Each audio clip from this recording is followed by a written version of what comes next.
الحمد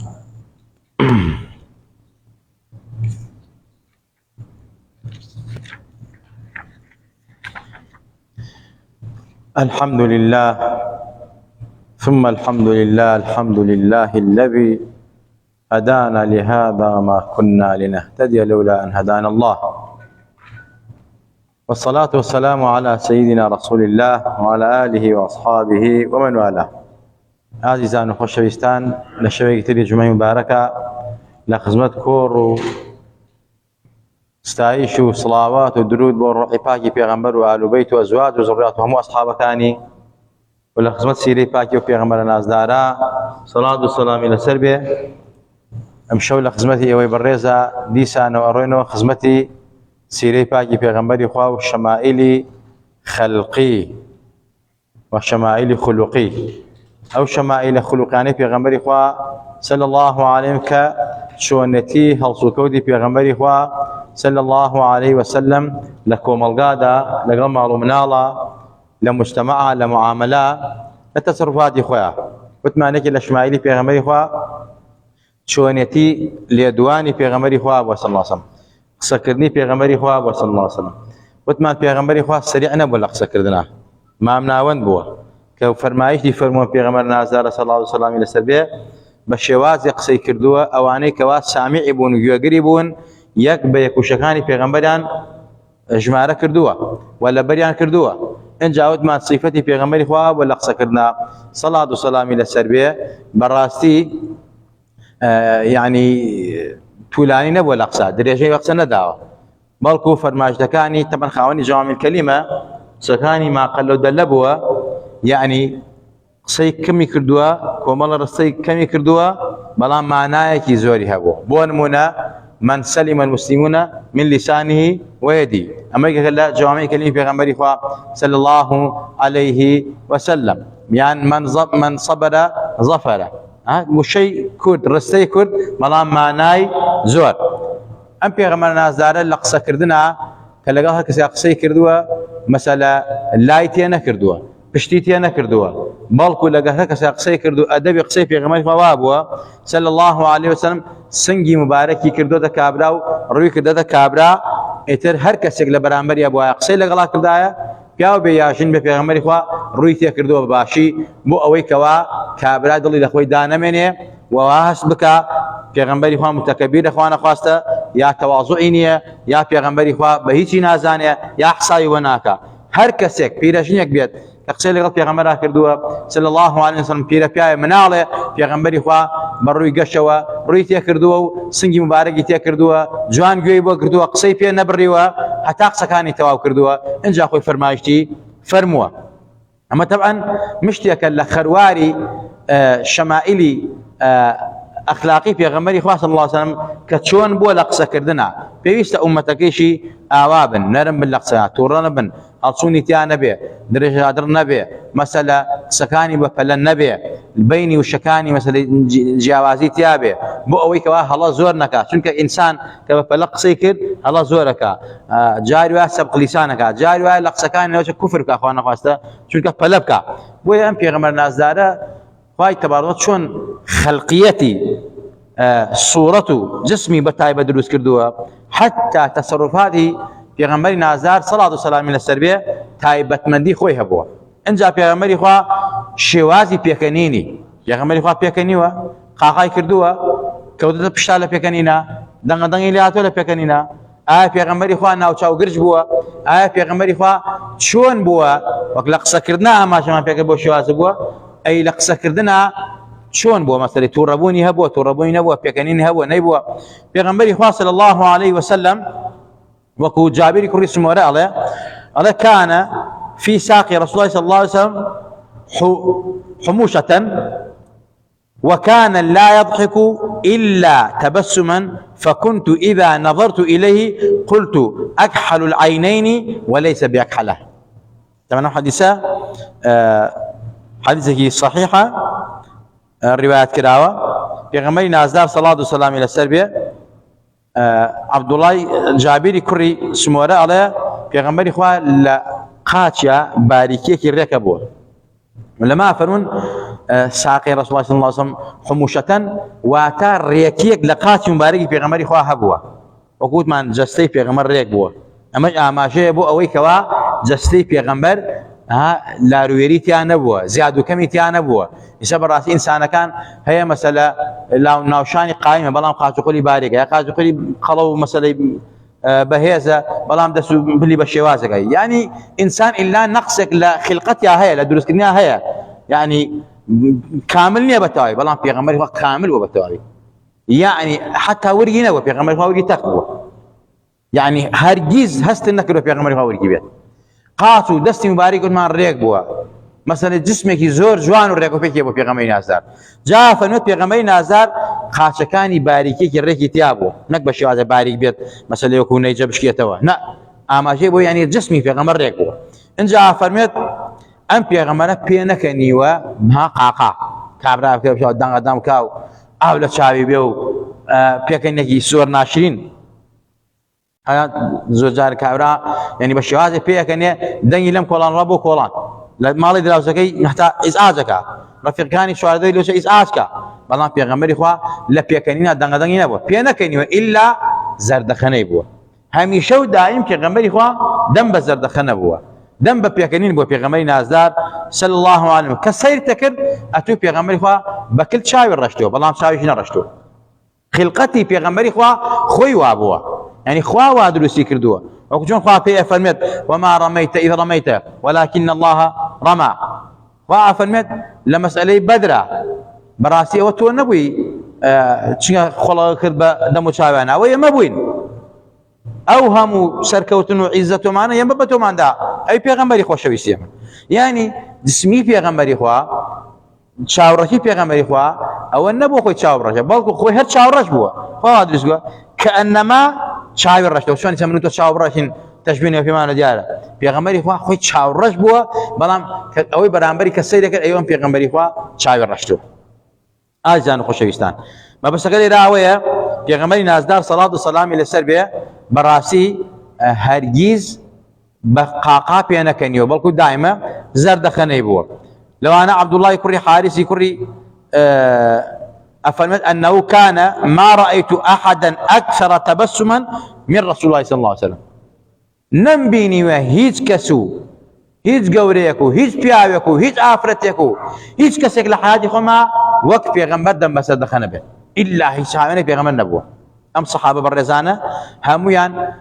اما وصف انا پیغمبر خو الان پیغمبر خو دم بزرده خنبوه بو حتى پیغمبر خو تبسمك في وجه اخيك صدقه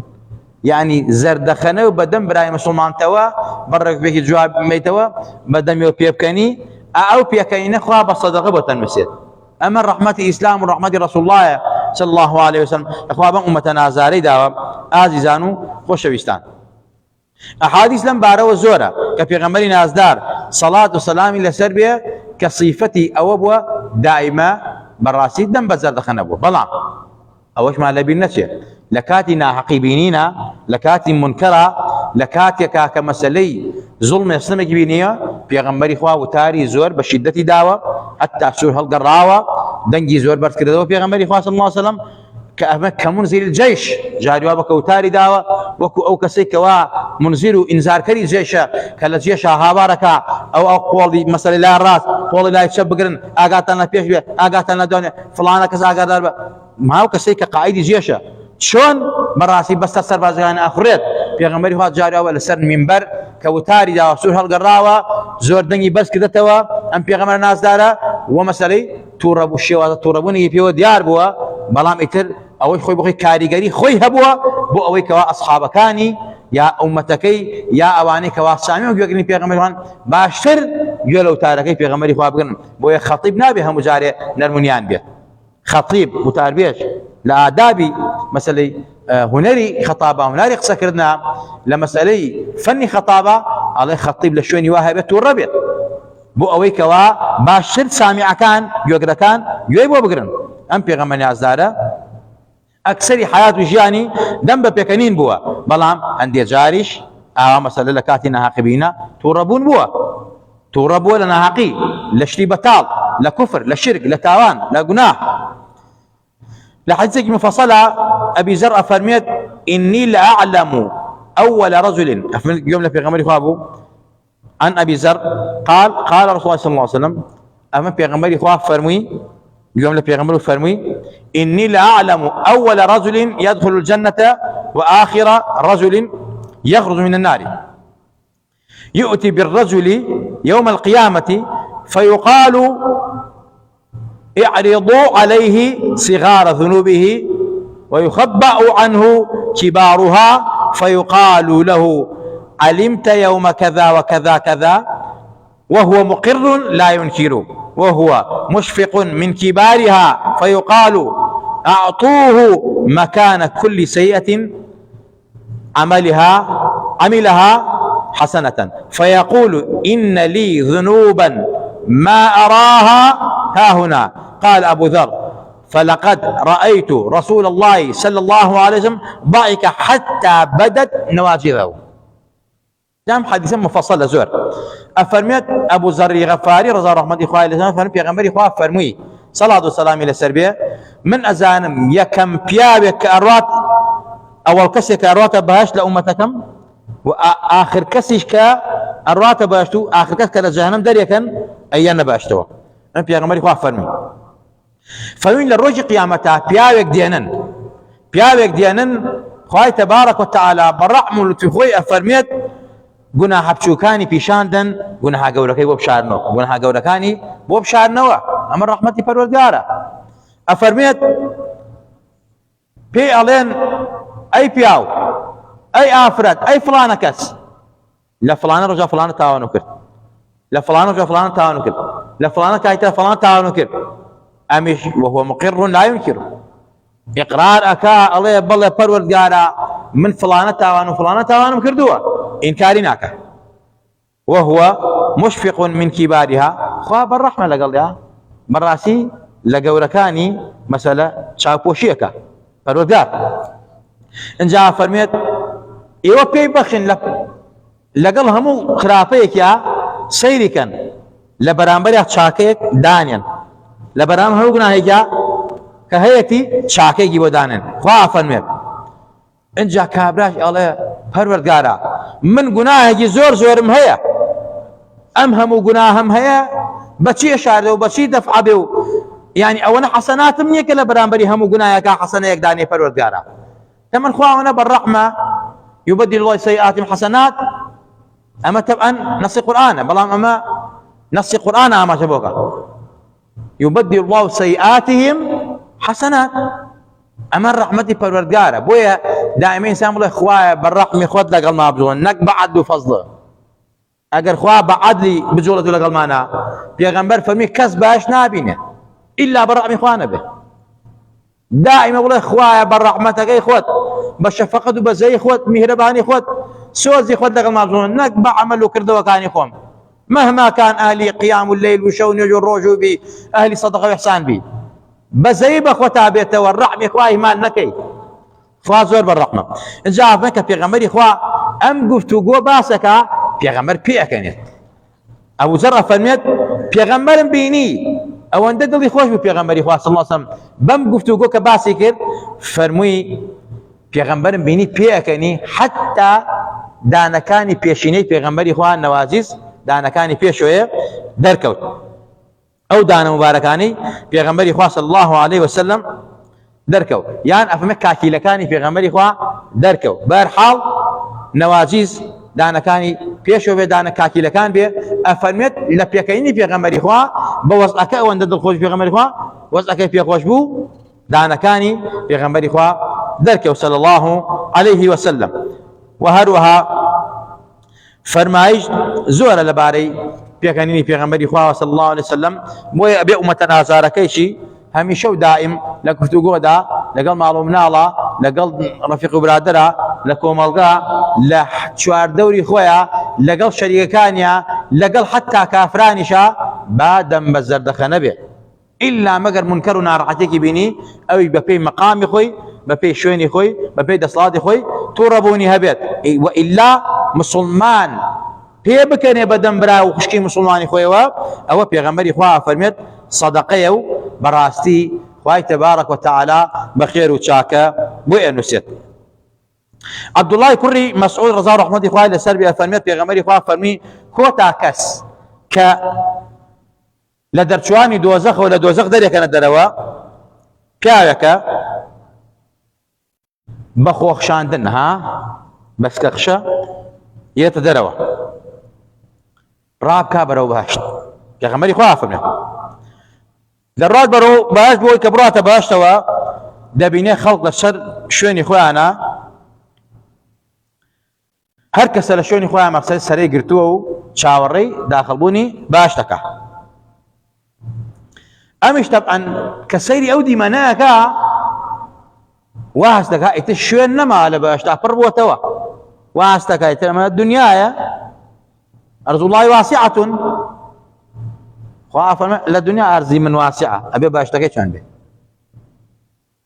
ئەفەرمێ ئەو بەهەشتە بەڕاستی ئەوەندە گەورەیە داری وای تایە بە 100 ساڵ خەڵ بە بنیان ڕوا ببنی سێبەرەکەیە یعنی هێشتا تێ ناپەڕێ ئیتر تۆ وەرە 100 ساڵ باش ما تەشتەهی الأنفوسی تایە ئەم تەبعەن چونکە لە دۆزەخا بۆ و بەس نەخشە خۆی هێنە دەرەوە بەرەو بەش ڕاکە ئەوێ بڕاتە بەش کە ئەو دیمەنە ئەبینێ وا ئەزانێت لە بەشتا جێگە نماوە ئەوێ بگەڕێتەوە بۆیە بگەڕێتەوە وەلای خوای گەورە ئەڵێ ئەی پەروەردگارم خەڵکی هەموو شوێنەکانی بەهەشتیان گرتووە و شوێن نەما لە بەهەشتا بۆ من جا لەو کاتە پێی ئەگوترێ و فەرمانی بەسەر ئاکرێ پێی ئەوتێت ئایا تۆ لە یادتە لەو ڕۆژگارانەی کە تۆ تایە بوو ینی لە عەزابی سەختی دۆزەخە یا لە ژیانی دنیا بیرتە ئەڵێ هەموو شتێکم لە بیرە ئەڵێ ئەوەی کەوا سزا بوو چە شتێک بەهۆی تاوانی دنیاوە اینجا ئەوەی کەوا ئەمڕۆ حەزی لێتی کە بەهەشتە ڕزگاربوونە لە جانم ئەوا پێی گەشتی بە ئاواتی خۆت گەشتی کە ئەوەندە مەسەلە خوای تەبارەک وتەعالا پێدا ئەوەندە مەسەلەی تەمان ئەو داوای شوێنێکە بەس لە بەشدا جێ بێتەوە خوای تەبارەک وتەعالا بە ئەندازەی خۆی خۆشی خۆی پێدا پێ ئەوتێت بە خواستی خۆت بە دڵی خۆت داوا ئەکە چی ئەڵێ خوای تەبارەک وتەعالا غەنیە و مستەغنیە و داوا بکە خوای گەورە دەوڵەمەندە پێ دەبەخشێت ئەوی ئەفەرمێ ئەی پەروەردگار گاڵتەم پێەکەی تەبعەن گاڵتەکردن لای خوا نییە خوای گەورە وعدی لا يخلف وعدي مخالفة وعدي خوي ناكا إن وعد الله حق الله في غماره كباسي أما يأكل أم بياوك لقال خوا قصيكا لبهشتا برو بهشتي ولا جانم شدو درو خويك شاندو بناو بهشت خواي تبارك وتعالى بأندازي دنيا ببياوك بخشت الله بوتو بياوك الله قالتم بيقى إفقا من نخي قالتم بيناكم پادشا و فەرمان ڕەوایەکانی دنیا چیان هەبووە تۆ لەوان زیاتر بە هەبێت خوا بەم دۆزەخی کە لە دۆزەخ ڕزگاری بووە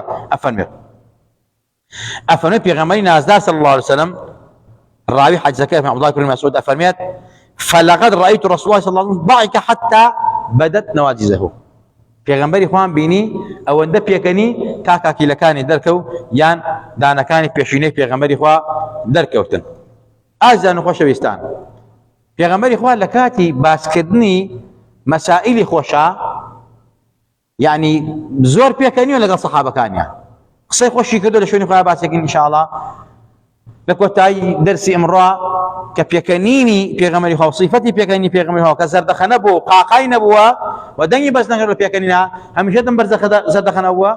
کۆتایی بە دەرسی ئەمڕۆنی تا دەرسێکی تر و ئاخاوتنێکی پێغەمبەری خوا و سیفەتێک و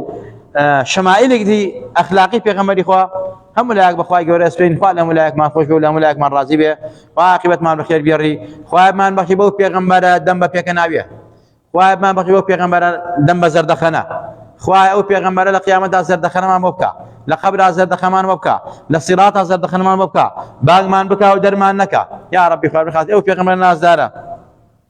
لقناي خمان واكو دايك مان خوش به يا ربي خوالدهم ولايك مان خوش كه شفاي جستو الروح وضلهم ولايك مان به شفاي نخوش خستخانه كان مان به شفاي نخوش كاني مالو مان به نخوش كاني مالو مان ذليل مكه يا ربي خوايا ايمان دين ولايك مان سلامتك خوايا حياه وحرمه وعزتي ولايك مان فارسه خوايا محتاجي مردنا مردمان مكة خواهي بإيمان وبمان جنو بإيمان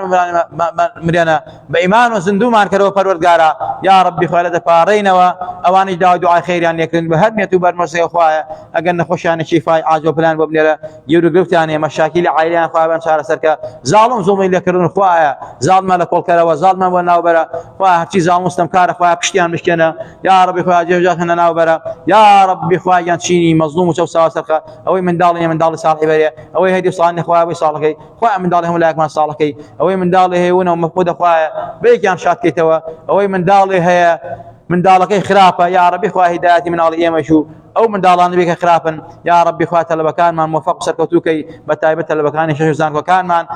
نوي باكي دو روجن نوي خصوصي بيس نبن يا ربي خواه تفارينا باسم عظيم خذ جلالتي خذ پروردگارا لبرخاتي وبيغمر نازدارا يا ربي خواه يان لدردو بلا ونخوشي وناخوشي لفتني دنيا وقيامت خمان وعائله ما من بارزاوك يا ربي خواه يان كردستان ما كل خير وخوشيك لبالله ارزو اسمان كردستان ما بارزاوك هم جياني سامي بارزاوك خواه بزيب مسلمانين غزو فلسطين بيتوا خواه لو نهامت الرزقار عنك خواه بزدستاني دعاء من هي خواه دعاء كان من ورقرا خواه جولك اتباعي جولك اعواني جولك وشويتاني جولك خواه شكر سواك خواه لنا عن برا خواه جاهن تك بشينا وسلك خواه لكل مسلمان كروا فتنه لكل مسلمان كروا خواه قدس شريف يعني باكي توا يا ربي خواه مسلمانان غزو فلسطين شاور رحمه وبركاتهم خواه بجنود سرباز خد فريان كوا امين امين اقول قولي هذا واستغفر الله لي ولكم ولسائر المسلمين والسلام عليكم ورحمه الله وبركاته.